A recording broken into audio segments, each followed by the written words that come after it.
Hello student, मैं Anupal. Previous lecture में हमने डिस्कस किया था Gauss forward central difference interpolation formula for equal interval. आज हम डिस्कस करेंगे गॉस का backward interpolation formula for equal intervals के लिए। ठीक है, देखिए ये हमारा क्या है, Gauss backward central difference interpolation formula for equal, ये सब इक्वल इंटरवल्स के लिए हैं। देखा स्टूडेंट, ये हमारा है y equals to f x y naught plus u del y suffix में y minus one u plus 1/2 factorial del square y minus one suffix में ध्यान रखिएगा -1। ये रिप्रेजेंट उसकी वैल्यू को हम टेबल बताएंगे किस तरह से आप नोट करेंगे। U square -1/3 factorial del q, फिर ये क्या y के सफिक्स में -2। ये फार्मूला आपको ध्यान रखना, ये हमारा फार्मूला है गॉस बैकवर्ड के लिए। ठीक है ना। अब जैसे यहाँ u आ रहा है, u तो वही अपना है x minus x naught upon h, इस वैल्यू से हम कैलकुलेट करेंगे। देखिए ये हमारा क्वेश्चन है, क्वेश्चन को मैं इस पर आपको सॉल्व करके दिखा रहा हूँ, आप समझ जाएंगे कैसे अप्लाई करना है। ये कह रहे हैं कि गॉस बैकवर्ड फार्मूले का यूज़ करके ये ना पॉपुलेशन दे रखी है आपको 1901 में 12,000 पॉपुलेशन, 1000 में 1911 में 15,000, 1921 में 20,000, 1931 में 27,000, 1941 में 39,000, 1951 में 52,000। तो स्टूडेंट आपसे ये कहा गया कि वही जो पॉपुलेशन है वो 1936 में क्या होगी वो फाइंड आउट करना। तो देखिए आप 1936 वैल्यू हमारी यहाँ लाई कर रही, तो इंटरपोलेशन की डेफिनेशन क्या है, जो ऑब्जर्वेशन दे रखा है उसी के अंदर वो वैल्यू लाई करना चाहिए। तो ये वैल्यू लाई कर रही है, देख रहा है ये वैल्यू जो है ना वो सेंटर में लाई कर रही है, इसलिए हम यहाँ सेंट्रल डिफरेंस फॉर्मूले का यूज करेंगे। और क्वेश्चन में ऑलरेडी इन्होंने मेंशन भी कर रखा है कि किसका यूज करना है आपको, गॉस बैकवर्ड का। तो आप सबसे पहले क्या बनाइए, difference table to construct difference table.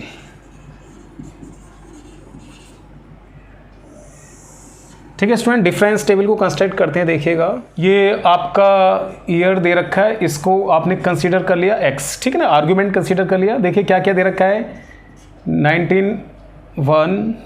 1901 given है, 1911, 1921 और आपका 1931, 1941 एंड 1951। ये आपको ऑब्जर्वेशंस यहाँ गिवन है। हाँ, यहाँ पर एक ओरिजिन कंसीडर किया जाता है, उसके लिए एक हमने ये कंसीडर कर लिया, इसको हम बताएंगे अभी बाद में आपको कैसे करेंगे। ये जो पॉपुलेशन दे रखी ना, इसको मैंने y लिख लिया, वो लिखा नहीं मैंने, इसमें y मेंशन कर दिया। यहाँ थोड़ा ध्यान रखिएगा, स्पेस कम है इसलिए इसको मेंशन कर दिया। 12, 15 पॉपुलेशन ये 1000 में 20, 27, 39 एंड 52।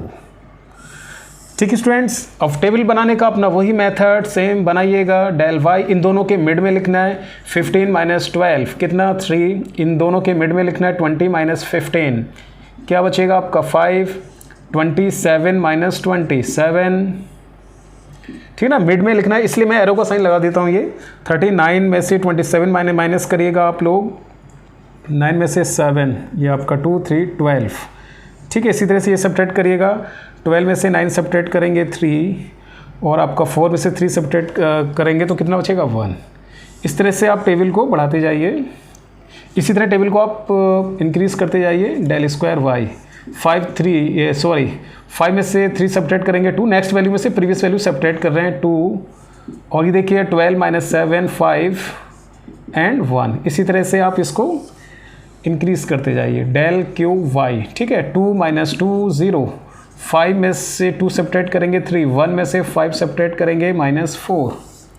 फिर स्टूडेंट देखिएगा इस तरह से 3 माइनस 0 3, 4 माइनस 3 -7।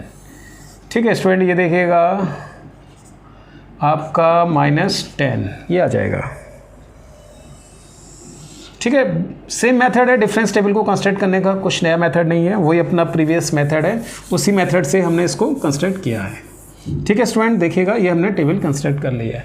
गॉस बैकवर्ड से आपको फार्मूला गॉस इसका यूज़ करना है, गॉस बैकवर्ड, ये फार्मूला हमारा लिखा हुआ है, इस फार्मूले को हम यूज़ करते हैं। ठीक है स्टूडेंट, ये हमने फार्मूला लिखा है, we have Gauss backward central difference interpolation formula for equal intervals, इस फार्मूले को हमने यहाँ लिख दिया है। देखिए स्टूडेंट्स, अब आपका जैसे वैल्यू आपको किसकी कैलकुलेट करनी है यहाँ पर 1936, ठीक है ना। तो 1936 देखिएगा आपका कहाँ पर लाई कर रहा है, ये 1931 की नियरेस्ट लाई कर रहा है, इसलिए आप इसको ना ओरिजिन कंसीडर कर लीजिएगा, और ओरिजिन से आप लेफ्ट में जाएंगे -1 -2 -3 और राइट में चलेंगे तो 1 एंड 2। ठीक है, इस तरह से ये ओरिजिन कंसीडर कर लिया हमने। ओरिजिन किसको कंसीडर किया, 1931, क्योंकि 1936 जो वैल्यू है वो 1931 के काफ़ी नियर लाई कर रहा है। ठीक है, अब देखिए ये वैल्यू को हम किस तरह से यहाँ पर नोट करेंगे, ठीक है। तो देखिए जैसे पहले लिखा है हमारा y नॉट की वैल्यू क्या होगी, जो जिसको हमने ओरिजिन करा उसके अपोजिट वैल्यू। देखिए 0 के अपोजिट वैल्यू कितना है, ये 27। तो इस 27 वैल्यू को आप नोट कर लीजिएगा। अब देखिए ये क्या आ रहा है आपका y नोट में, देखिए y डेल, ये डेल क्या फर्स्ट डिफरेंस ऑपरेटर है हमारा, लेकिन सफिक्स में क्या आ रहा है -1, तो वैल्यू एक पीछे मतलब ओरिजिन से लेफ्ट में क्या हो रही है, शिफ्ट हो रही है। तो इस वैल्यू को, इसके बाद हम इस वैल्यू को नोट करेंगे। स्टूडेंट देखेगा इस तरह से, ठीक है ना। पहले हमने ये नोट करा, फिर ये,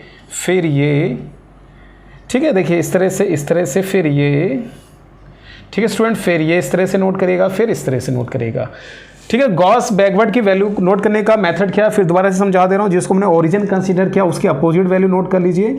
फिर जो वैल्यू हमने इसके अपोजिट कंसीडर की तो इसके अप वाली वैल्यू, ऐसे अप, फिर डाउन, फिर देखिएगा अप, फिर आपका ये डाउन, फिर आपका अप, ठीक है। नेक्स्ट वैल्यू होती तो फिर हमारी ये डाउन में आ जाती। एक जिगजैग मोशन में ये वैल्यू हमारी को नोट किया है हमने, ठीक है। इस तरह से वैल्यू को नोट करना। अब इसमें देखिए फॉर्मूले में क्या आ रहा है हमारा, u आ रहा है, तो आपको u तो वही कैलकुलेट करना पड़ेगा। u अपना वही है x minus x naught upon h। देखिए x के प्लेस पर किसकी वैल्यू कैलकुलेट करना था आपको, 1936।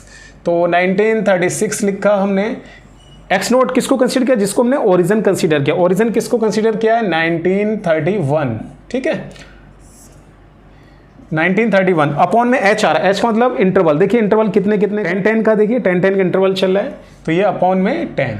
अब इसकी कैलकुलेशन कर लीजिए, 36 माइनस 31 कितना आएगा, 5/10। तो h की वैल्यू कितना आ गया, 0.5। अब इन वैल्यूज को इसमें आप पुट कर दीजिएगा, ठीक है। अब स्टूडेंट इन वैल्यूज को इसमें यहाँ पुट करिएगा। y किसकी वैल्यू आप कैलकुलेट कर रहे हैं, 1936, ये सफिक्स में लिख दिया। देखिए y नोट आपका क्या होगा, 27, ठीक है। फिर देखिएगा u आपने कितना कैलकुलेट किया है, 0.5, और ये वैल्यू आपका कितना है, 7, ठीक है। u आपका कितना आता है, 0.5, और 0.5 प्लस 1, और अपॉन में कितना है आपका 2 फैक्टोरियल, ठीक है स्टूडेंट। देखिए डेल स्क्वायर, ये वैल्यू देखिए कितना है आपका 5, और स्टूडेंट्स देखिएगा आगे कितना है आपका u, मतलब मीन्स 0.5।